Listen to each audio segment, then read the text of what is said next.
Welcome to the BEASTwriter family where social media engagement is encouraged. I am your host, Ryan Sakamoto, and today we are going to be breaking down on Gap Beater Wednesday. Well, we're going to talk about the interior defensive lineman and my BWF grading system. If you guys follow me on Twitter, you guys know what I'm talking about. But first and foremost, you guys have been asking me for my insight into the playoff picture and who's going to be shining, who's not going to be shining, who's falling, who's rising, so forth. So I'm going to break it down in layman terms for you guys as I grade every single game and every single snap played as to why I believe these 14 teams will make the playoffs. So if you're into betting for entertainment purposes, or if you want to make some I don't know how to say it without saying it, but if you're looking for a good snapshot of the playoff picture, I got you covered. The Beast receipts always check out. And if you guys followed me last year, you guys knew that it's spot on as can be. So we're just going to get started. We're not going to waste any more time. But again, if you guys are new to following me, thank you so much. And just please be sure as you're watching this video to hit the subscribe button and the like button. So it really helps the algorithm with YouTube. Also helps with the social media engagement where it's encouraged here in the BWF. Also, it's not breaking news, but it is news. We have these BWF sweatshirts and t-shirts. So this is actually a t-shirt. I just cut off the sleeves, and it's made and designed in the US, actually made and designed in LA, and it is highest quality type of fabric. It's 100% ring spun cotton. So if you guys know the difference between crappy cotton and good cotton, you would know that it's definitely premium quality shirt. I like these shirts because I like the fabric of it. If you guys don't know, I also run a company called Bay Area Rooted LLC, and that's where we get our vending goods and merchandise from. So without further ado, let's go ahead and get started. I know you guys have a lot of questions, and again, send me those super chat and super stickers. It really helps us to stay on topic as I cover all 32 NFL teams. And again, thank you so much. Also, for just the love and support, but also I know you guys have been missing me because you guys have been sending me DMs. Hey, you fall off the grid. No, what happened was, if you guys are new to following me, or if you guys have been following me over the years on Instagram, you would know that I also professional bodybuild for a living, going for my IFBB Pro card. During the last 2-3 months, I've been dealing with a torn rotator cuff. And so that's why I kind of been off the grid, simply because I've been dealing with that injury. Also, I got sick, not COVID related. And aside from that, where I was going with this, yeah, just dealing with a lot. But I've been still staying on top of my game grades, my grading system. I actually watch, on average, I did the math, 70 hours of game film study a week of all 32 NFL teams. So again, there's a lot of due diligence that goes into it behind the scenes that you guys don't see. So even though I'm not hopping on a live stream every 2-3 hours to stay consistent on a certain schedule, in order for me to come on and formulate my analysis, you're actually looking at 70 to 80 hours of work over the course of the week, times how many weeks in the month, which is 4, times whenever I come on. So there's a lot of good stuff that's going to hop onto the show. We're going to break it down as we have more people chiming in. So again, send me those super chats, super stickers, helps us stay on topic. Also, if you're watching on Twitter, I do have a Venmo button, money icon. So you guys, if you have a Venmo account, you guys want to send what's called a tip on Twitter, you can now send tips to me on Twitter. It's basically a donation, kind of like on YouTube, just a way for me to monetize.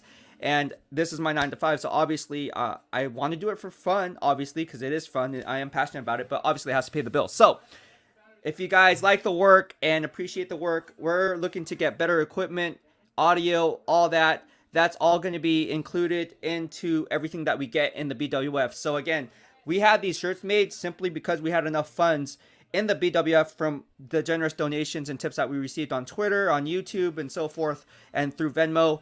And so everything gets funneled back into you guys. So again, here we go. We're not going to waste any more time. We're just going to get started. We have Luke Michaels from the BEASTwriter fan says, hope you recovered nicely from your rotator cuff. I had 2 surgeries for both of my shoulders. Yes. Well, I hope you're okay, first of all, Luke. And I hope you had a splendid, happy Thanksgiving. I know the holiday season is in full swing, and I hope everyone had a fun and safe one. There's a lot of drunk drivers on the road. I almost got hit by one. visiting family, and then coming back. So definitely don't drink and drive. But with that being said, I hope you had a fun and safe holiday. And hopefully your rotator cuffs on both shoulders, I guess, it is well. I know I was dealing with a slightly, it's called a subluxation dislocation. Now, it actually was in this shoulder. It was during my college days. So when I was playing football, what happened was I went for a tackle, and this shoulder planted into the ground, and it popped out of place and then popped back into place until this day. That was back in 2007 at San Diego State. So until this day, I still have a subluxation dislocation. Now this one is the one that's messed up, and I hurt this one by doing an incline bench press, basically working out my shoulders, and that's what happened is I heard a pop, and yeah, it probably needs surgery, but I'm gonna take a wait and see approach on that. All right, we're not going to waste any more time, like I said, because I know you guys have a lot of questions. We're going to break it down brick by brick as to what's going on in this playoff picture. All right, so let's go ahead and start, right? And I tweeted this out. If you follow me on Twitter, be sure to do so. If you don't follow me on Twitter, be sure to do so, I should say. Just go to twitter.com. Just search up my name, BEASTwriter. I will pop up. Just look for the verified blue badge. But I tweeted the recipe for success in a deep playoff run. Right? It comes down to three components. Obviously, there's other components too, but these are the three most important components that is a staple year in and year out. It doesn't matter what the NFL rules are and changing and never so changing from year to year. It comes down to this. It comes down to winning the turnover differential. That's number one. If you're winning the turnover battle, you're in it to win it. All right? You're going to be in the game because, again, you have more possessions. You keep the other team's opposing offenses off the football field. You can win that time of possession, right? Which leads me to the second parameter, which is time of possession, right? So if you win the time of possession, you're in good shape.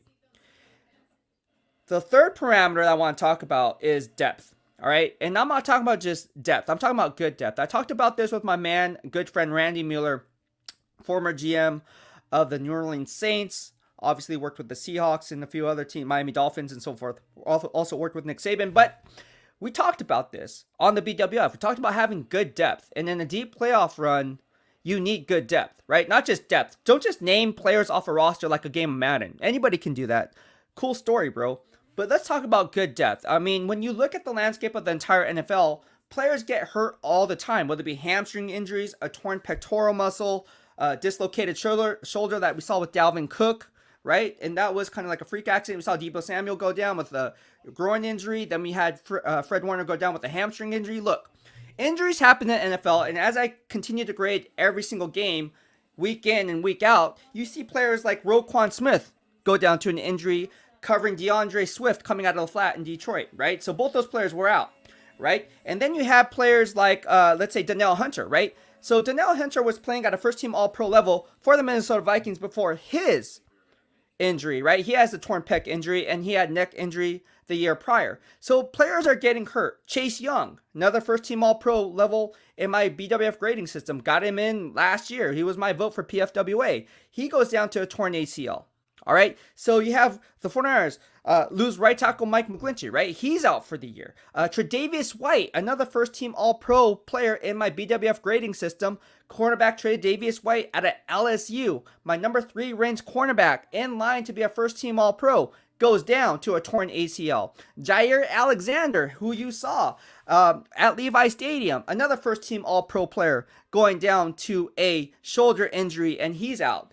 And again, I told you, the shoulder injuries are not easy to come by. I mean, they're tough. They're tough to come by because, you know, you need that range of motion, especially when playing boundary cornerback. You really need to get your hands up. You need to make plays on the ball. And if you don't have that full range of motion, you're going to be basically damaged goods. You have David Bakhtiari. He's going the flip side with the Green Bay Packers. He's out, right? Another All-Pro, first-team All-Pro blindside left tackle. J.J. Watt, right, for the Arizona Cardinals. He's out for the year. Khalil Mack for the Chicago Bears. He's out for the year with an ankle injury.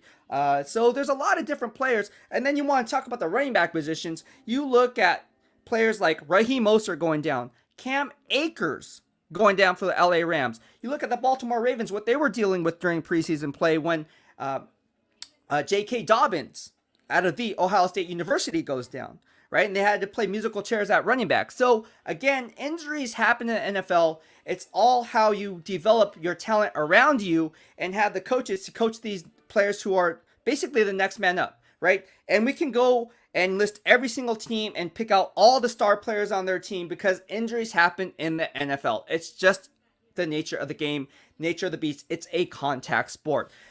Pittsburgh Steelers lose 2/3 of the defensive line who are playing at a first team all pro level in my BWF grading system. You have Tyson Alu, and then you have Stephon Tuitt who has yet to play, right? So these two players are now out, right? And then you had a game of musical chairs on the second level, right? You had Devin Bush who was out for some of those games. Alex Highsmith, TJ Watt, right?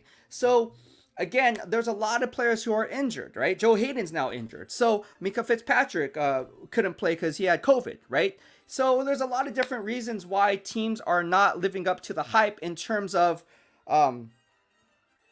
their potential because, again, injuries happen in the NFL. Derrick Henry, Tennessee Titans. So we can go on and on and on, all right? So again, that's the third parameter is you need to have good depth in a deep playoff run. If you don't have good depth in a deep playoff run, it's all for naught. Because again, if you're looking at it from a fantasy football perspective and you're doing your drafts and you have tier 1 and tier 2 players, well, if there's a drop off from tier 1, from tier 2, and then you go tier 3 or tier 4, and that tier 4 player has to be the next man up, that's not good depth. That's not good depth. So that's why it's really important in how you build your team and the culture of your team, because if you're a run first team like the Baltimore Ravens, if you're a run first team like the San Francisco 49ers, you're going to want healthy horses down in the trenches to kind of make up for that ground and pound week in and week out beating that you're going to be giving and also taking sometimes. So that's why I say good depth is really important. That's my third parameter. So now let's go ahead and take all that into account, right? I just listed a number of different players on different teams going down. Let's go and talk about the third parameters. Let's start with the AFC East, right? I think the AFC East is really important to talk about. A guy called Ed said, "Sup, Beast fam? What's going on, man? How you doing today? Hope you're having fun on this wacky Wednesday." I know I am. Don Lovato from the BEASTwriter family says, "Aloha, BEASTwriter." Aloha, Don. How are you doing? All right, so let's go ahead and stick to the AFC East, right? I ran the grades, graded every single snap of the New England Patriots. Hey, don't sleep on my man Christian Barmore.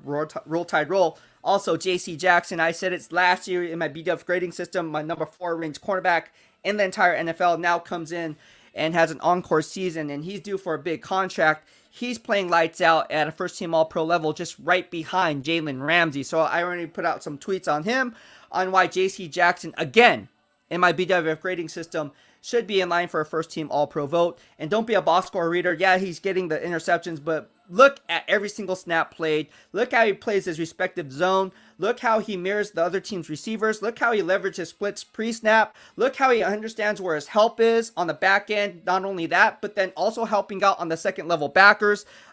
When they need help as a curl flat defender, he'll sometimes pick up and leave his assignment to go ahead and pick up that guy because, you know, that second level backer doesn't have eyes behind his head. And he's kind of caught up in a bind, what I like to call being gift wrapped. And so when you do that and you see some players with the high IQ that a guy like J.C. Jackson has and possesses, guys like Tre'Davious White, guys like Jalen Ramsey, you can kind of pick up on tells and pick up on things that, hey, these guys know scheme on a higher level, more so than, well, let's just bring in Pat Surtain, who is my number 5 ranked player on my big board, playing at a first team All-Pro level. All right. He had 2 interceptions and a house call last week. So again, the Beast receipts don't lie. The BWF grading system is on point. And I don't care what PFF says. They grade Patrick Surtain at a 6.2 out of 100, which is like 62 out of 100.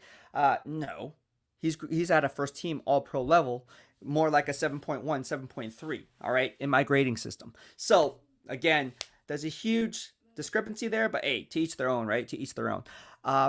If you go on ESPN.com right now, you will see the top 10 rookies. And Pat Surtain, I believe, is listed as number 3, right behind teammate Mac Jones. And of course, number 1 is Micah Parsons, who was my preseason Defensive Player of the Year, rookie Defensive Player of the Year going into the season. So thank you, Micah Parsons, for proving me right. Knock on wood. So far, you're playing lights out. My number 4 ranked player on my big board. All right, so let's talk about the AFC East. Let's talk about the Patriots. Again, we talk about the turnover battle. Well, they rank second in NFL in winning the turnover battle at plus 10. And aside from that, again, we talk about time of possession. Well, they're 12th in rushing, believe it or not. 12th in rushing. That's pretty damn good for that offensive line. And I told you, Bill Belichick was not happy when he saw Tom Brady win a Super Bowl without him. And so he went out and he did the went against his what conventional wisdom would tell us, and he did the reverse. He went out and signed out guys like Hunter Henry, Jonnu Smith, double tight end players.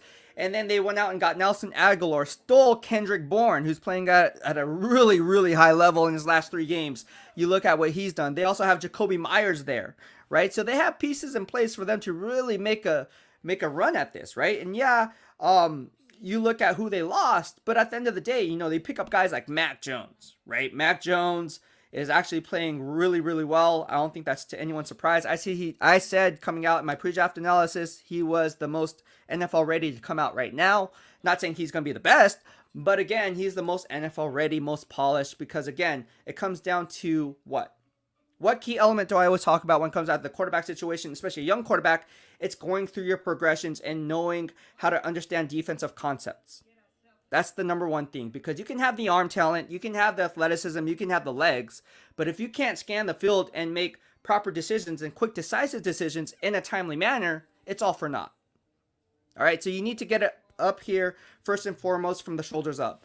That's just the thing that I look for as I evaluate players, and especially the quarterback position. So kudos to Bill Belichick. Obviously, J.C. Jackson's getting it done. They got Jalen Mills, who's doing a nice job. Matt Judon, who they stole from the Baltimore Ravens, he comes over and he's playing lights out. Interesting enough, again, my guy Christian Barmore playing lights out. Or I shouldn't say lights out, but he's playing at a respectable level. Christian Barmore is. And then you got guys who are basically just playing complementary football. You know, the do your job mentality in New England. I think they're going to pull out the AFC East. I think they're going to overtake the Buffalo Bills and win the AFC East. I know it sounds crazy, and it goes against everything that everyone else is talking about, but the New England Patriots could arguably be the best team in the NFL. I'm just going to say that, because at the end of the day, the way they're playing really well. In the AFC, of course. Now you have the Kansas City Chiefs, right? You have the Kansas City Chiefs. I think they're going to be right there in the AFC Championship game. But I think it's going to come down in the AFC East. I think they're going to overtake the Bills. And why? They lost Tre'Davious White. Tre'Davious White for the Buffalo Bills was such a huge loss because he was the true shutdown corner opposite on the other side, I should say. Now you have Jordan Poyer, you have Micah Hyde on the back end. Those guys are playing at a Pro Bowl level and very underrated in their own right. But Tre'Davious White, he also mirrored opposing teams' wide receivers at times, whether it be Devontae Parker or some of these other wide receivers. After grading every single snap played, you can see how they like to use Bill's Tre'Davious White. They can roll over coverage one way. They can roll a cover 6, which they don't do much. They usually run a cover 4, cover 3, sometimes cover 1. But more times than not, they're in a cover 3. And what you like to see, or cover 4, and what you like to see from Tre'Davious White is you like to see, again, the next man up. The next man up from a first-team All-Pro type of a player where you can do a multitude of different things and allows you to kind of open up the playbook on the defense side of the football, to where now you're bringing in someone else and they're like, nah, man, we really can't do that. So now we have to simplify the defensive playbook because no, we can't win this matchup. We have to give this guy help now. So now that safety, though, you're going to see more too high looks than in the past because of the fact like you have to give that boundary quarterback some help. He's not Tre'Davious White. He can't hold his own on an island. He is basically not as strong of a cornerback. That's nothing against the next man up. It's just, it is what it is. It's the NFL. And again, it comes down to good depth. I think that's going to be a huge loss for them. That's not going to be the ultimate reason why they're going to be losing the AFC East, but it's going to be a huge reason why they're going to lose the AFC East. Because again, when you look at the landscape of the entire NFL and look at the remaining schedule and then take that a step further, peeling back layers of the onion to get to the core, look what the New England Patriots are doing. Their momentum is running on a high right now. All right. And that matchup where they face each other this week is going to be key. And I anticipate New England, if you're into making predictions, I'm going to put this out there. Right now they're -3 dogs, New England Patriots at Buffalo. I fully anticipate them to cover that spread and beat them. Beat the Buffalo Bills in their house. Prove me wrong, Buffalo Bills Mafia, but that's just how I see it playing out. All right. Now let's go ahead and talk about the AFC West. Again, I just said the Chiefs, it's their division and they're alone.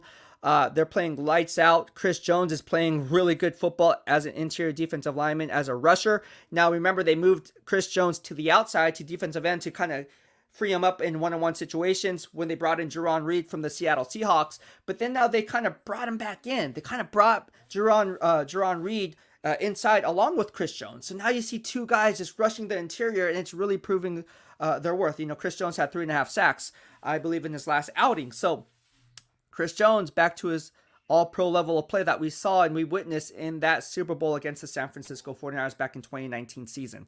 Tyrann Mathieu, the best safety in the game. I don't care if it's free safety. I don't care if it's strong safety. He's the best safety in the game, period. In my BWF grading system, the grades reflect that. And again, they're playing lights out on the other side of the football when you have guys like Pat Mahomes, Creed Humphrey, who I did a YouTube podcast on, and I said so many teams are missing out on Creed Humphrey. They should have got Creed Humphrey, should have got Creed Humphrey, should have got Creed Humphrey, should have got Creed Humphrey. When I ran my grades on all 32 NFL teams and my post-draft analysis, here we are today, months later, 4 or 5 months later, Creed Humphrey playing at a first-team All-Pro level. Go figure. Go figure. And they got guys like Joe Tooney, right? They got guys like Orlando Brown Jr., right, who they traded from the Baltimore Ravens, because he viewed himself as a left tackle once Ronnie Stanley went down to that ankle injury, and he subbed in for Ronnie Stanley, who was a left tackle, and then he played left tackle, and then he's like, nah, man, I'm a left tackle. I want left tackle money, and then he gets shipped out to the Kansas City Chiefs. Hey, man, Chiefs are back in business. Chiefs are back. Obviously, you have the Cheetah, Tyreek Hill, Travis Kelce running down the seams. They still have Mecole Hardman out there, so there's a lot of different guys and different things that you can do. A lot of different Pringle, a lot of different weapons you can use in Kansas City. And of course, you have one of the best offensive minds in the entire NFL in Andy Reid and Eric Bieniemy. So there's that. They're going to win the AFC West, mark it down. I don't think that's to anyone's surprise. The AFC North, that's where it gets kind of tricky. AFC North, yeah, the Baltimore Ravens sitting there. I think that they're at 8-3 right now, if I'm not mistaken. And again, it comes down to what they do best, right? Under Greg Roman, and I worked with Greg Roman, they run the football. I mean, that's a no-brainer. They will run the football all day, every day. Doesn't matter if it's a 9-man box, 10-man box. They're going to be running the football.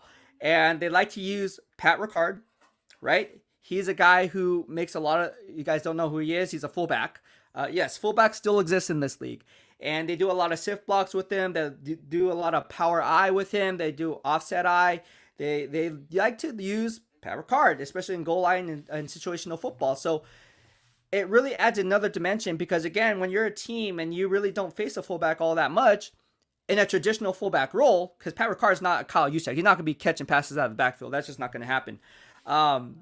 No offense to Pat Ricard, but you can see what Greg Roman does. He establishes his will down in the trenches, and he has Lamar Jackson, who's a dual threat quarterback, again, playing an MVP caliber type of a season. I know the last game wasn't, I mean, what did he throw, like 4 interceptions or something like that? Wasn't that good. But Lamar Jackson's still Lamar Jackson, man. They're second in the NFL in rushing, and then on the flip side of that, they're also ranked second in run defense. So when you take that into account, that's a recipe for success in playoff football, because again, you're keeping opposing offenses off the football field, putting their defense in a compromised position on the field.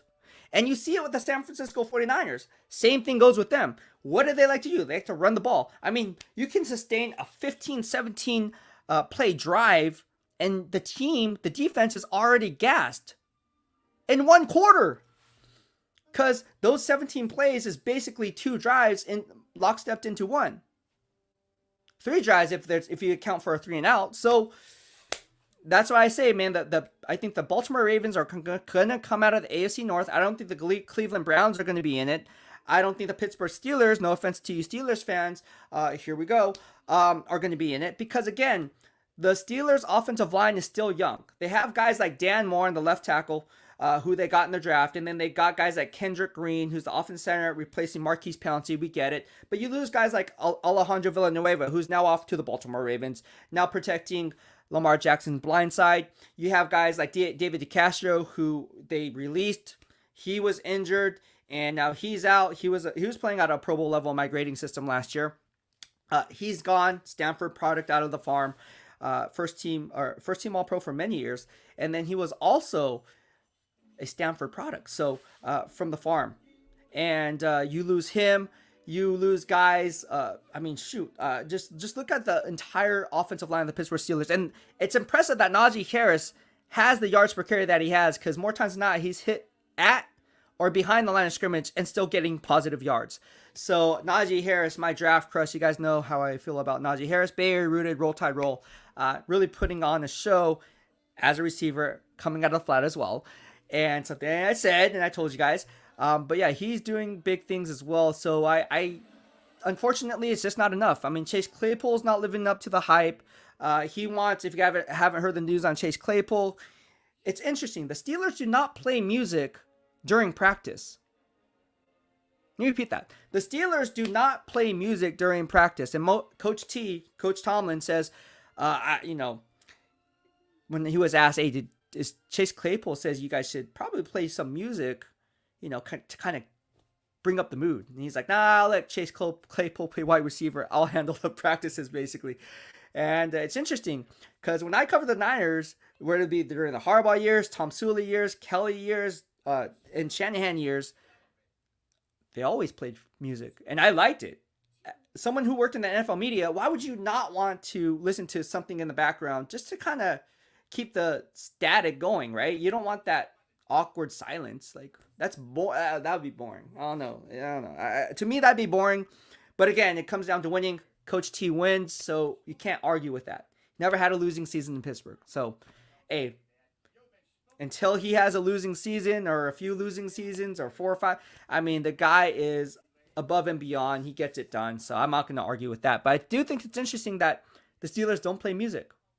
I agree with Chase Claypool. I think you should play music. But again, I'm not the coach, and Coach T is a winner.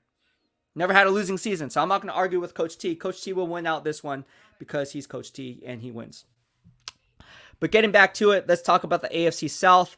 The Colts have a plus 12 turnover differential. Again, one of my parameters in winning a deep playoff run, and they're at plus 12. And so, again, the flip side of that is they're fourth in rushing. Jonathan Taylor, if you guys follow me on Twitter, I said in my pre-draft analysis on Jonathan Taylor, he was a first-round running back. He's going to be a guy who's going to be teams regret on taking because people are like, oh no, he's too big. He's not really that elusive type of a cutback back. Nah, man. It's like these different players coming out of that draft class, that 2020 draft class, brought different skill sets. Clyde Edwards-Helaire was a short area quickness type of a Mark Ingram type of a player. You had guys like Cam Akers, J.K. Dobbins, right? Guys who are a little bit bigger backs out of Florida State and the Ohio State University. They were still first-round talents, in my opinion. And then you got Jonathan Taylor, who's more of a power-based back, right? He's not going to be tailor-made for his own blocking scheme like with the San Francisco 49ers. He's not a one-cut back. He's more of a vision type of a runner where he can make plays on his own by seeing the vision, using his patience to see the hole develop, and then hitting what hole he decides to hit. He's doing a really good job. Jonathan Taylor also can catch out of flat. So Jonathan Taylor was also a good one. I mean, that draft class and that running back class, I mean, Clyde Edwards-Helaire was the first one to go. And people were saying, oh, there's no round one running backs in this. And I told my friends, hey, man, there's actually a lot of round one running backs. Don't sleep on this running back class. And we're seeing it today. So that's why I think the Colts are actually going to win the AFC South. I don't think the Tennessee Titans are going to win the AFC South. Why? Because they lost Derrick Henry. Derrick Henry does so much for that offense. Keeps opposing offenses off the football field with his play. And you're seeing the regression in that offense. Again, when you have A.J. Brown banged up, when you have guys like Julio Jones banged up, when you don't have Jonnu Smith, a tight end who's now shipped off to the New England Patriots, right? When he leaves and bolts for the New England Patriots, it leaves...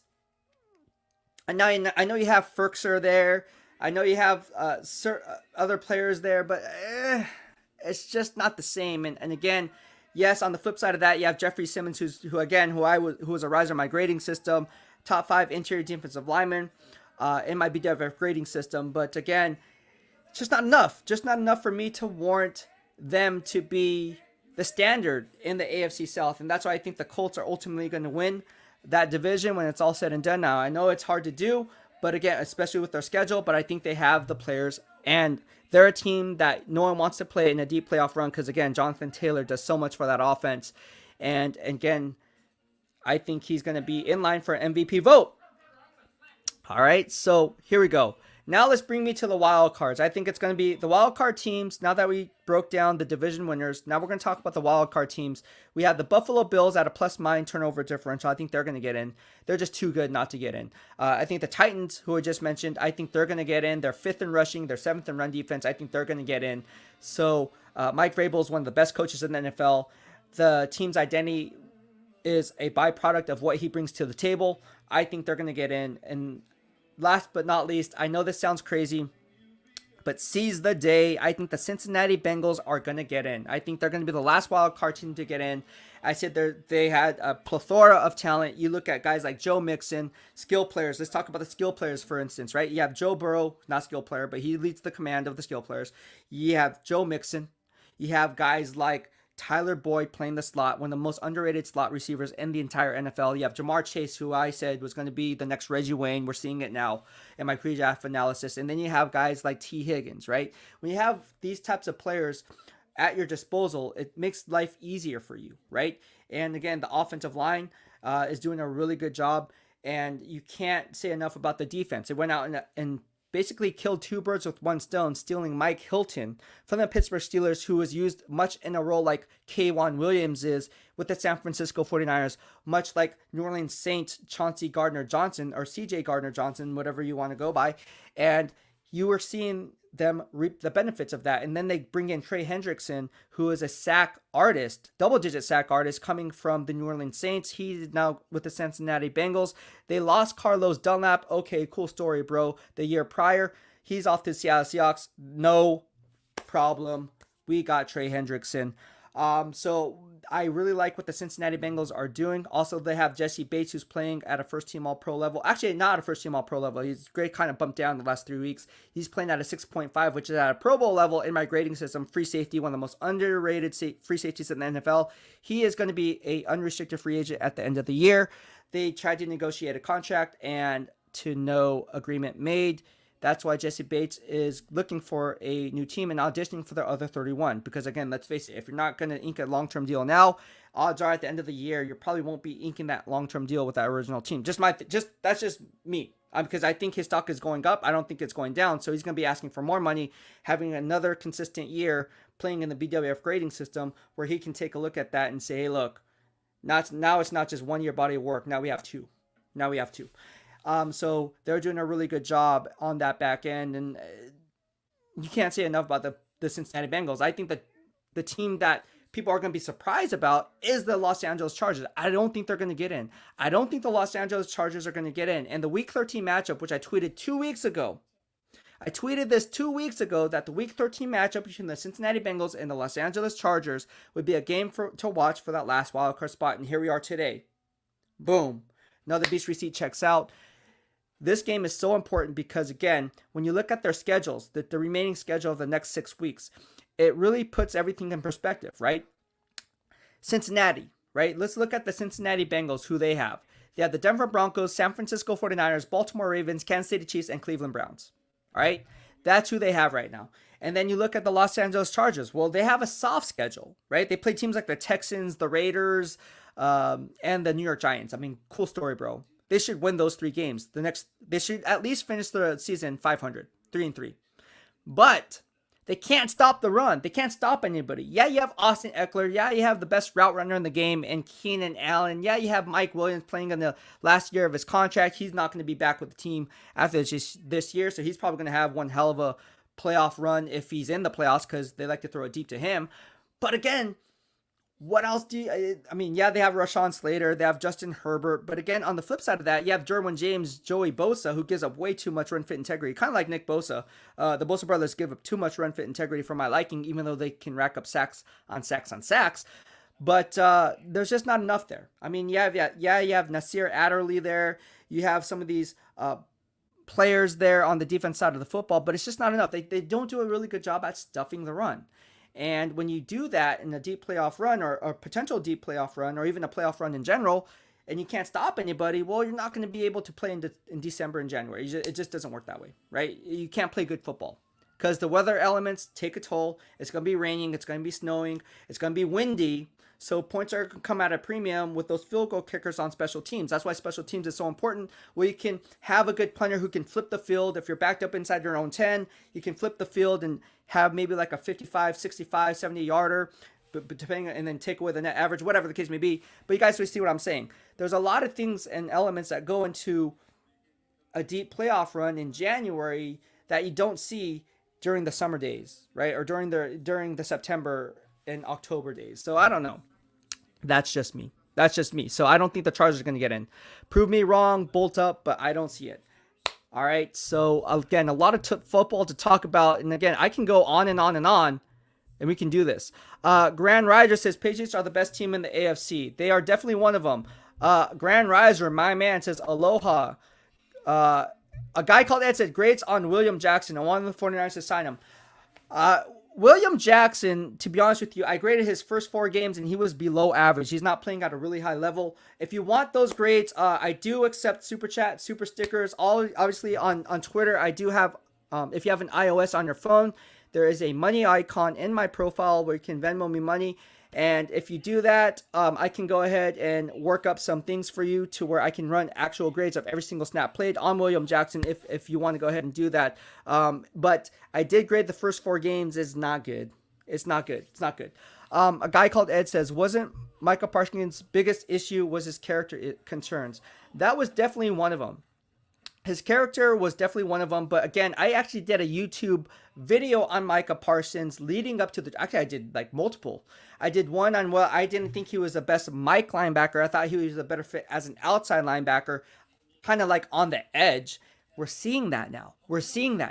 And again, that's where they positioned him. That's where Dan Quinn put him in, right? So we're seeing how, in my pre-draft analysis, everything checks out in the Beast receipts. Because again, just YouTube, BEASTwriter, Micah Parsons. I had him going and mocked to the Carolina Panthers early on. Now this is early on. This is like in February or March or whatever the case may be. And I think it was in March. And so really early on in the draft process, I said, man, this guy is going to be a top 5 player on my big board. And people are going to be slouching on him. And he might even fall outside the top 10. I literally said this. And again, you have to know the dynamics of all 32 NFL teams when I run my mock draft, tendency, biases. You have to know which scouts like which type of players based on their measurables. You have to see how the game film translates onto what they're looking. There's a lot of things and talking to people. So anyways, Beast receipts check out. And that's why I said Micah Parsons in my pre-draft analysis will be the defensive rookie of the year. Now, I also said another player who was going to be a defensive rookie of the year candidate, and that's my man Pat Surtain, Roll Tide Roll. People were saying, nah, man, he's not that good. You know, JC Horn is better. I said, nah, I'd rather have freaking Pat Surtain. And here we are today. I say this is the most fundamentally sound cornerback since Ahmed Plummer back in 2000 when I was running grades. I started grading the NFL draft back in 1998. That was the year of R.W. McQuarters. And then 1999, Reggie McGrew came out. And then here we are in 2000, the Giovanni Carmazzi draft. So you guys know what I'm talking. 2001, I believe, was Andre Carter. So this 2002 was Rashawn Woods, I think. Was it 2002? It was 2002. 2003, who was it? Gosh, now we're going back here. Was it Quaim Harris? I don't know. Anyways, you guys remember those guys? Yeah, bad. Bang Bang Niner Gang. Yo, what's going on? Alex Faulkner says, what's up, Beast? Hope you're well, brother, my man. I am doing well. I have a lot to talk about. Tony Nagatani, my man, says, do you think teams should draft running backs in round 1? The line of thinking is this. If there's a generational talent in round 1, you take them. For instance, Najee Harris. Would I take Najee Harris in the first round? Abso-freaking-lutely. Would I take Jonathan Taylor in the first round? Abso-freaking-lutely. And anybody who pushes the narrative that says, oh, you can find running backs in later rounds, you're doing yourself a disservice, and here's why. You're doing yourself a huge disservice, misleading the followers, and here's why. You never want to say, never want to use absolutes in the entire NFL. You don't want to use absolutes. You never want to say, I would never take a running back in the first round. Or that shouldn't be the line of thinking. You never want to say that, ever. And the reason I say that was because anytime you do that, you're selling yourself short. Because if there's a guy like a LT, LaDainian Tomlinson, and I'm talking about Lawrence Taylor, do you not draft him in the first round because you're your whole ideology is an ideological approach is, oh no, we can find running backs in later rounds. I don't know. I don't know about that. I'm not so sure about that. So that's why I think it's one of those things where it's I don't know. I disagree with that. I think you can find running backs in later rounds only if you have the system to do that, like the zone blocking team. Like under Kyle Shanahan, you can find Elijah Mitchell, you can find a Raheem Mostert, you can find guys like that, plug and play anyone, but not in a power based run scheme. You need a power back. All right, so with that being said, we're just going to continue on and continue on the thread. Let me get to your questions here. There's a lot of stuff here that's going on. Let me just pull it up here. As we continue covering the AFC and the NFC North. Now we got the AFC out of the way. We're now going to cover the NFC. And in the NFC, this one, pull it up. I'm going to pull up some numbers for you on why I believe that these teams are going to be making it hard for everyone. All right, NFC West, I have the Rams pulling out of the division. They're +1 in the turnover differential. They're 9th in run defense. They have guys like Aaron Donald there. They have guys like they brought in guys like Von Miller. They have Leonard Floyd already there. He was a first-round pick from the Chicago Bears. I believe was number 8 overall by GM Ryan Pace. So they have him there. He's a sack artist in his own right. You have guys like Taylor Rapp on the back end. You have guys like Jalen Ramsey, of course. So the nucleus of the team is still there, and I really like what they like to do there. Arizona Cardinals obviously are sitting pretty in first place, but I think the Rams will definitely overtake them because you lose J.J. Watt, and the team is not as strong as I think people think it is. I just don't think they're as strong as people think it is. I don't think the Arizona Cardinals are as strong as people make them out to believe. And Chandler Jones, I think he's overrated. In my BWF rating system, he is overrated. I think he's average at best. Actually, he's below average. I think Budda Baker's playing at a first-team All-Pro level.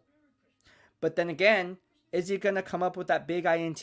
No, he hasn't proven to do that year in and year out. I just don't see enough from that Arizona Cardinals defense to warrant and say, hey, look, man, this is a team to look out for in a deep playoff run. I'm not scared of the Arizona Cardinals.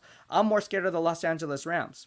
And when you bring in guys like Odell Beckham Jr., who obviously it was a blessing in disguise that they got him because they lost Robert Woods. And you already have Cooper Kupp, who leads the NFL in receiving.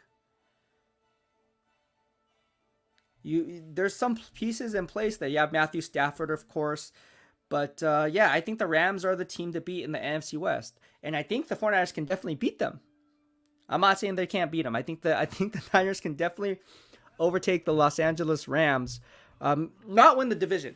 I'm not saying they're going to win the division, but I will say that they're definitely going to be in the hunt. And all three teams are going to make the playoffs. The Cardinals, Rams, and Niners are all going to make the playoffs. I tweeted that out 2 weeks ago, and nothing has changed that mindset. Now we look at the NFC East. You look at the Dallas Cowboys, right? Let's look at the Dallas Cowboys for a minute.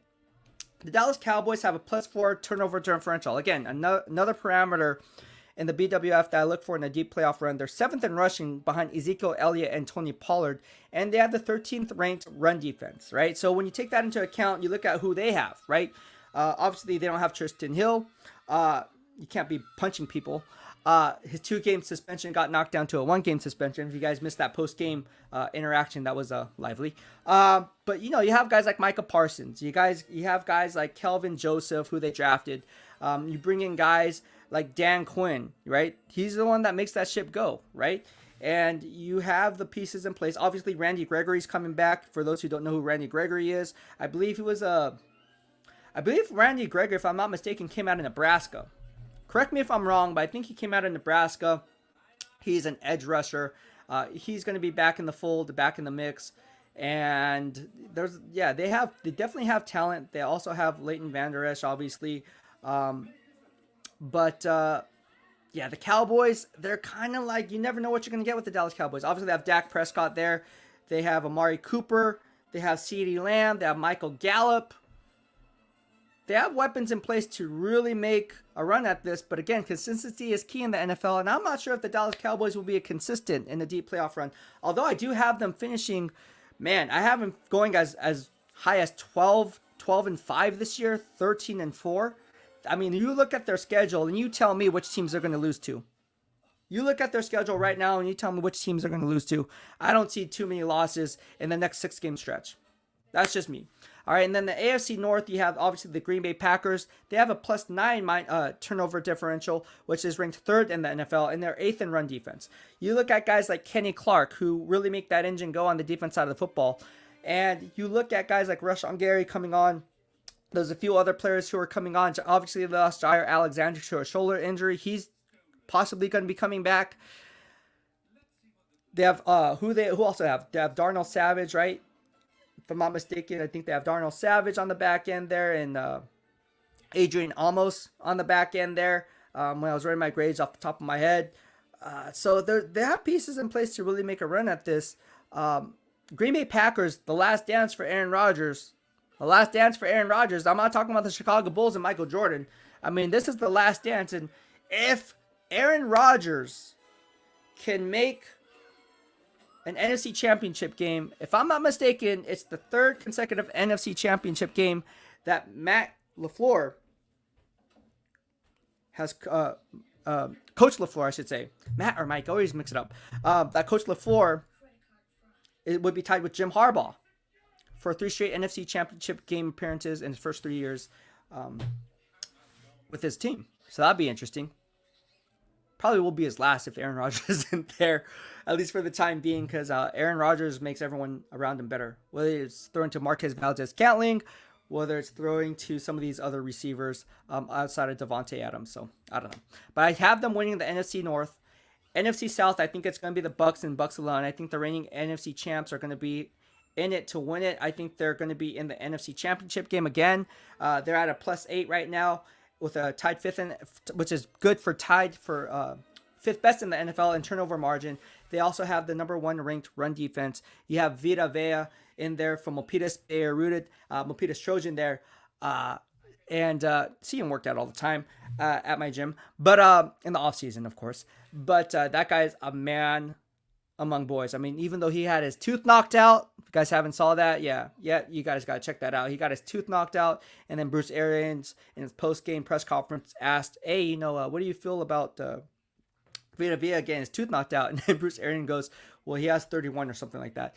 So he kind of made a joke about it. But, yeah. And Vita Vea was laughing after. He's like, oh, man, I lost my tooth. I was like, man, that's crazy. That's crazy. Anyways, I have the Bucs winning the NFC South. I think Devin White is playing well. Obviously, they still have Levante David. You have Jamil Dean back there. You have Antoine Winfield, who made a nice interception on the back end. If you guys missed that interception against the Colts, go ahead and check that out. Antoine Winfield, who is a legacy because his father played with the Minnesota Vikings as a boundary cornerback over the years, along with Nate Clements on the other side. While in Buffalo, you will see that that play. And Antoine Winfield, if I'm not mistaken, he came out of the Ohio State University, if I'm not mistaken. Not the tallest guy, but again, it's fun to see players who are legacies shine out. Like Pat Surtain Sr., his father, played alongside Sam Madison all those years with the Miami Dolphins, Pro Bowl cornerbacks, right? So it's really fun to see Asante Samuel Jr., obviously with the LA Chargers. You see Asante Samuel, who played with the New England Patriots and Bill Belichick. I mean, they just happen to be DBs. I don't know what it is. Anyways, I think the Bucs are going to win the NFC South. And the wild card picture, I think the pretenders in the NFC, I think the Washington football team are pretenders. You lose Chase Young to a torn ACL. Yeah, you have Jonathan Allen playing at a first-team All-Pro level in my grading system. Ranked and graded as the best interior defensive lineman in my grading system, and ahead of Aaron Donald. Not saying he's better than Aaron Donald, but he's graded better than Aaron Donald. Obviously, I have Aaron Donald ranked higher, but Washington just doesn't have enough there. Taylor Heineke, yeah, he's kind of inconsistent, bro. Like, he does some good things, and he does like, what the heck was that? And I think that's what you get. Yeah, they have guys like Terry McLaurin out of the Ohio State University, top 10 wide receiver all day, every day, along with Carolina Panther DJ Moore. I think they're borderline top 10 wide receivers. You can do a lot of window shopping with them. Yeah, they got Curtis Samuel back, who they just kind of had him on a snap count in their last game. Curtis Samuel's used much like in a role like San Francisco 49ers like to use Deebo Samuel. So look for Curtis Samuel to kind of pick up his progress as they get into the whole mind muscle connection, kind of easing them into gameplay. But again, there's just not enough on there for me to warrant. Yeah, they have Brandon Scherf, top interior guard, top 5 interior guard in the NFL, but there's just not enough there for me to say like, man, this team's a playoff contender. I just don't see it. I think they're a pretender. I think Atlanta Falcons are pretenders. I don't see them doing anything. New Orleans Saints, I think they're pretenders. The quarterback situation there really puts them in a bind. I don't think they're going to be anywhere close to a playoff contender. No offense to Cam Jordan, who's playing at a first-team All-Pro level in my grading system. But, yeah, they just don't have enough there. Demario Davis, obviously another first-team All-Pro player, another criminally underrated player. I think people should get to know Demario Davis. He's a beast. But there's just not enough there. I think Marshawn Lattimore is overrated. I think Marcus Williams is overrated. Give up too much hitting yardage, give up too much penalties, and I don't know. I just have other rated players. Give me Patrick Tan over Marshawn Lattimore any day of the week. But anyways, that's who I see coming out of the NFC South, right? And then we talk about the pretenders. Carolina Panthers, I think they're pretenders. Obviously, Cam Newton was benched, so I don't see them doing anything crazy.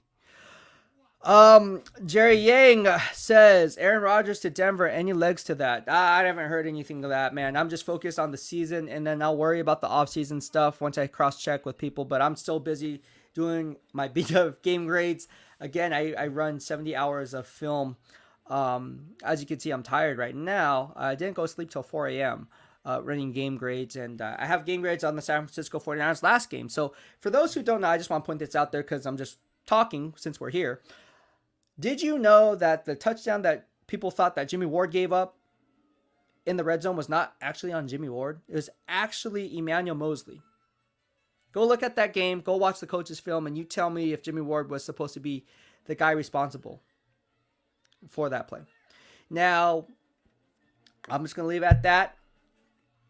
And that's that. But Emmanuel Mosley, people are asking for his game grades. I went ahead, and again, I'm going to send it to one of our followers here in the BWF. He requested that.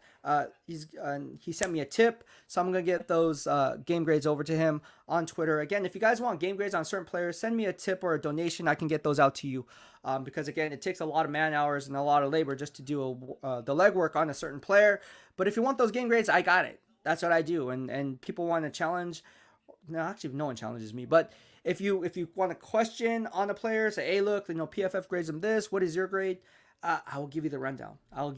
Now, I still don't know why Tyrann Mathieu is not graded higher by PFF. And Tyrann Mathieu likes all my BWF grades. He retweets it. He likes it. So shout out to the Honey Badger. I don't know. I think PFF is the standard for a reason, obviously. I mean, I'm not PFF. I mean, PFF is the standard for a reason. They're good. But they're not the Bible of grading system. I think there's some players, like how are you going to grade Pat Surtain a 61.9 or a 62 out of 100? Like, I just don't see that. Like, no. And then how do some of my grades with PFF mirror each other down to the 10th of a point? Like, down to 0.1. Like, this grading system's still the same. Like, in terms of what they do, in terms of the grades come out equally. It's just different. I don't know. But as far as the Aaron Rodgers deal, I have not heard anything on that. But I wouldn't be surprised because George Paton is now at the helm. It's not John Elway. But let's go ahead and continue the playoff picture. Again, I have the Arizona Cardinals making it along with the San Francisco 49ers and the Los Angeles Rams. The Cardinals at a +8 turnover differential, which is really good, and they're 10th in rushing. Right? So they're 10th in rushing behind James Conner, which is surprising. Like, I don't know how that's whatever. And then they're 17th in run defense. So they're balanced. They're equally balanced. Obviously, the Niners I just talked about highly, 6th in rushing, 14th in run defense. So they're going to be right there. DJ Jones playing at a first-team All-Pro level, along with Tyson Alualu. If you're looking at guys who just grade for specific run defense performance. And then the Minnesota Vikings. I think the game against the Minnesota Vikings could ultimately be the Achilles heel for the Viking season. I mean, that was a playoff game. Look at what the Minnesota Vikings had to do. I mean, they lose a lot of close games, but I mean, they're at a +5 turnover differential. They're right in the thick of it. And then they lose to the San Francisco 49ers in their house. These are two teams who are equally matched. I think they had identical records going into that game, and the 49ers came out on top. I think the 49ers are a team that's going to make the playoffs, and I don't care what anyone says. Um, Me and Mike Silver talked about this over Twitter. They're a playoff team. They're definitely a playoff caliber team. And so when you take that into account and when you start to take the 49ers seriously, you're going to have something there. You're definitely going to have something there. But at the end of the day, it's almost like this. You have to get it done because on any given Sunday, any team can win. Any team can win. So let me just go ahead. That basically wraps up the playoff picture. I'm just going to do the rundown if you're just tuning in right now. This is who I have the 14 teams getting in. All right, let's start with the AFC. The AFC East, I have the Patriots winning the AFC East. I have the Chiefs winning the AFC West. I have the Ravens winning the AFC North. And I have the Indianapolis Colts winning the AFC South. All right, wild card teams, the Buffalo Bills, Tennessee Titans, and the Cincinnati Bengals. The surprise team that's left out, the Los Angeles Chargers, despite their soft schedule. All right, because they can't stop anyone against the run. Now let's go on the flip side of that. In the NFC West, I have the Rams winning the NFC West. Yes, overtaking the Arizona Cardinals. Surprise, surprise.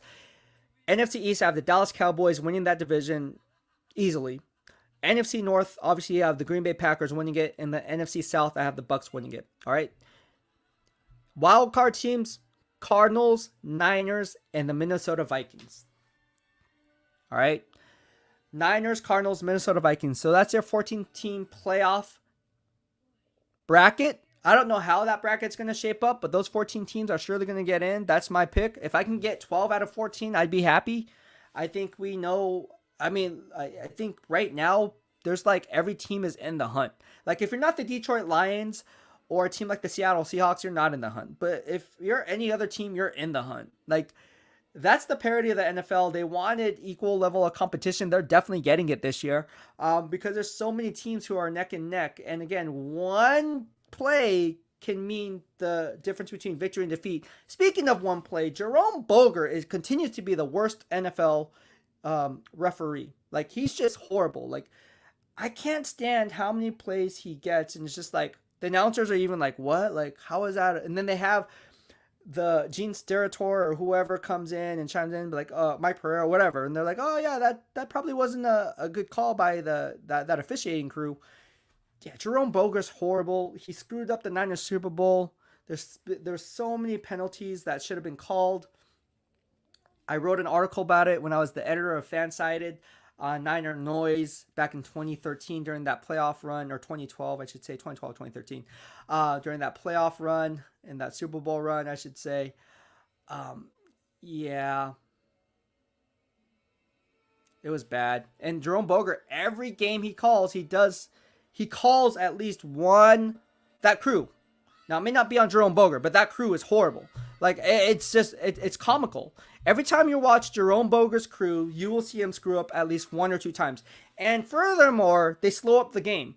When you're supposed to have like a fast-paced game or a game that kind of flows, they always have to discuss things like, oh, did you see that? Oh, let's get a discussion and let's have people watch us and let's get it right. And they take like 2-3 minutes. It's like, dude, hurry up. And it just screws up the whole workflow of the game. It's like, I get about getting it right, but Jerome Boger, you are horrible, bro. Like, you're bad.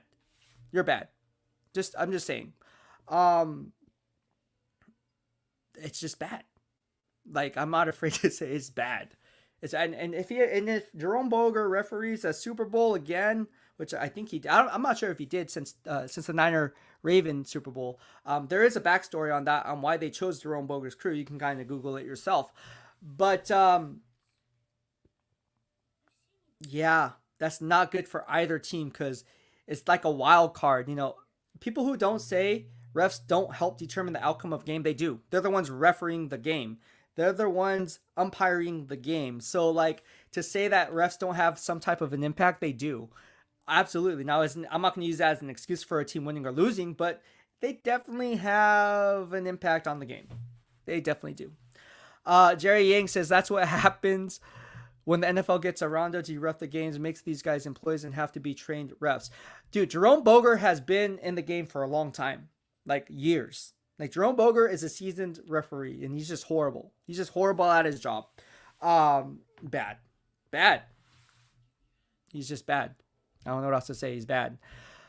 Um, but yeah, that's pretty much it. I know I did this live stream. Let's talk about my BWF grading system for a second. Because I have a BWF grading system. You guys know this. That's why I have the BWF freaking icon up here. Let's talk about the interior defense alignment for Gap Beater Wednesdays, right? So you have Aaron Donald coming out at 6.9. He's not my highest graded interior defensive lineman, but obviously he's my number one ranked defensive lineman. Where I have them graded and where I have them ranked are two different parameters, right? So I have Cam Hayward coming out at 7.2. He is now, I didn't run the grades on the Steelers game yet. I'm going to go ahead and do that after this video is over. But Jonathan Allen continues to be the standard. He's at a 7.3 right now. I still have to wrap up my grades on Jonathan Allen and the Seahawks game. But right now he's ranked number one, right, for all interior defensive linemen. And of course, DeForest Buckner. He finished with a 7.1 grade, had a nice PBU, had a sack for -7, hurt his knee in first half play, battled back in the second half to freaking play lights out. I mean, talk about heart. I mean, that knee injury looked really, really bad. And for him to come back and play in what many consider a must-win game for the Indianapolis Colts, and for them to, hate to say it, they lost the game, but against the Bucks. But it was a great testament to his character that he can come back from such an injury, because he is questionable for the upcoming game this week. But he still battled it out to play the entire side. I mean, that's just, if you don't have respect for DeForest Buckner, you do now. You do now.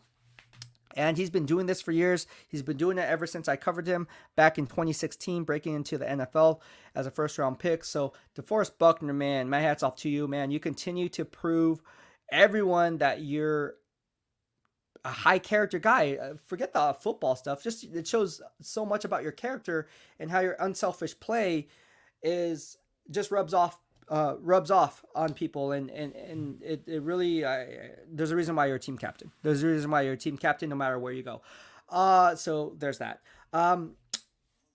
Guys who are really kind of slipping and falling, let's talk about it, right? For Gap Beater Wednesday, I'm pulling up my grading system right here. Well, guys who are rising, Myles Garrett, 7.7. He is my top edge rusher graded this year, behind TJ Watt, or right in front of TJ Watt. Cameron Jordan, 7.2, one of the most underrated players, continues to be one of the most underrated players in the NFL. I think he's in line for a first-team All-Pro vote. He's definitely going to get my vote, or in line to get my vote for PFWA. Micah Parsons, obviously, I have him as an edge. I think he's used more as an edge rusher than anything else, especially on obvious passing situations, so I have him in that edge category.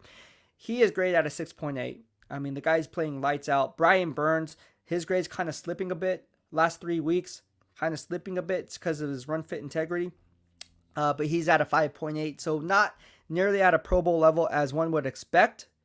But he is playing at a definitely high level. All right. So that's what I see from him. Nick Bosa, I don't know why people are saying he should be in line for Defensive Player of the Year. I don't see it.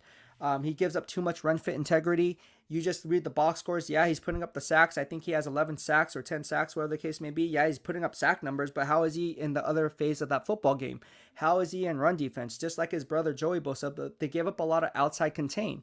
And when you do that, you're going to leave your second level backers out to dry. You can't do that because they're knowing pre-snap, like, hey, look, you're going to leverage your split this way and your technique this way. So when you go inside, I can now spill it outside. Or if you box it outside, I can go inside. So you have to know how to use your rush fit integrity to your advantage, but obviously you can't go rogue all the time, especially on the edge in a deep playoff run. And if I'm playing the 49ers, first thing I'm going to do is use a zone read option and be like, okay, is Nick Bosa going to stay home in containment, or is he just going to allow me to spill it outside?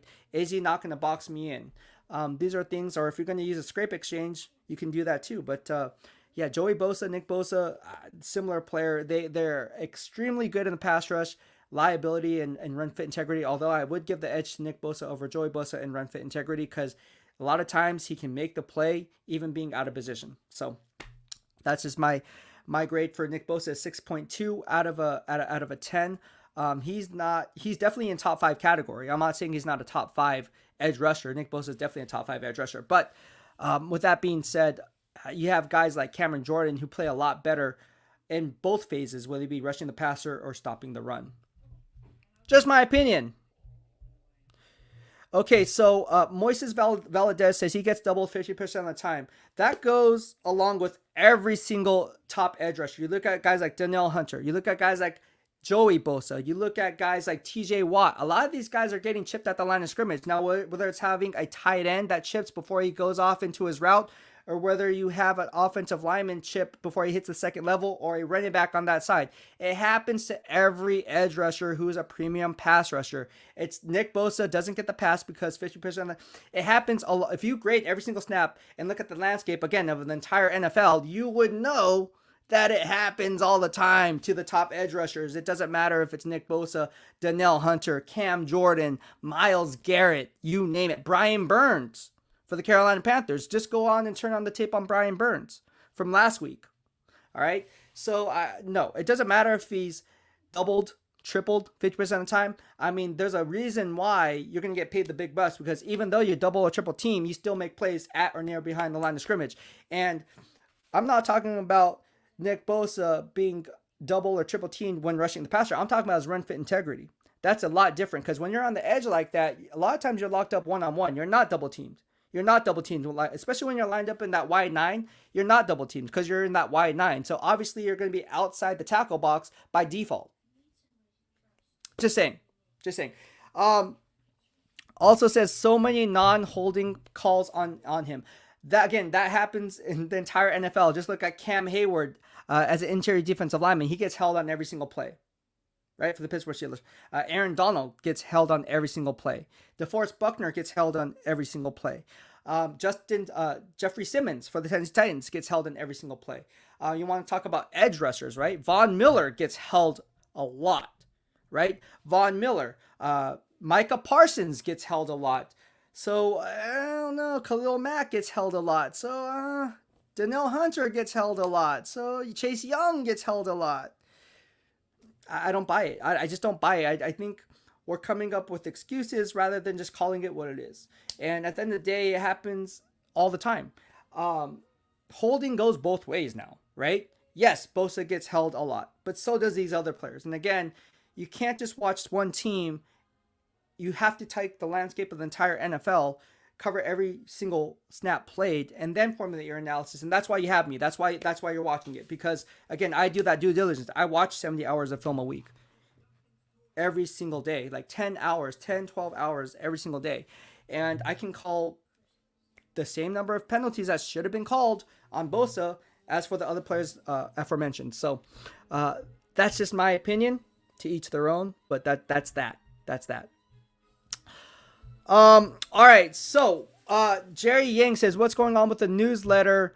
Is the next one coming out soon? Yes, the next one will be coming out soon. I am going to be working on that probably tonight. It's going to be basically, I'm going to embed this video on there so people can have a chance to kind of see what I have to say visually. And then you also can go in depth as to reading as to what I have to say in terms of some of the topics that are covered. So for those who don't know, I do have a newsletter. It's a subscription-based newsletter.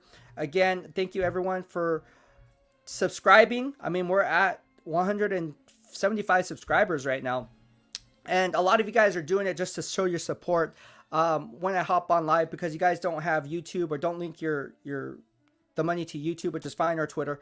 So you guys just rather just subscribe and show your support that way. So I appreciate all the love and support. You guys can do that at BEASTwriterNFL.com. Just go to BEASTwriterNFL.com. There is a free subscription where you can where you can put in your email and you'll get downloaded information. I shouldn't say downloaded. You'll get information straight into your inbox in your email. It's not spam. It's just straight into your inbox. You'll get it.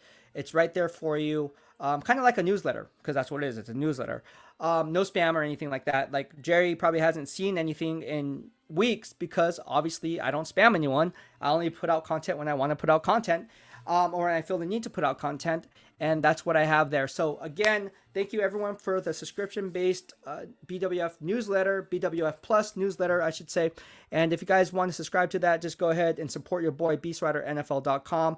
And if you guys have questions, hey, look, Beast, you talk about Pastor Tam, man, I want to know every single snap played. You talk about it. I want to know his grade. I want to know a grade on this specific game, and I will give it to you. You ask and you shall receive. Now, do I cover every single freaking player around the NFL. No, that's impossible. There's just not enough hours in a day. But I do cover the important players of every single team on both sides of the football, and I can tell you this: by doing that, you learn to gain a certain appreciation about the NFL in general, not just about the team that you're rooting for, whether it be the San Francisco 49ers, whether it be the Pittsburgh Steelers, whether it be the Carolina Panthers, right? So I just like covering the NFL, and in order for me to continue doing that, the subscription helps because obviously it has to pay the bills, right? Can't be doing this just for fun, although it is for fun. It doesn't feel like work.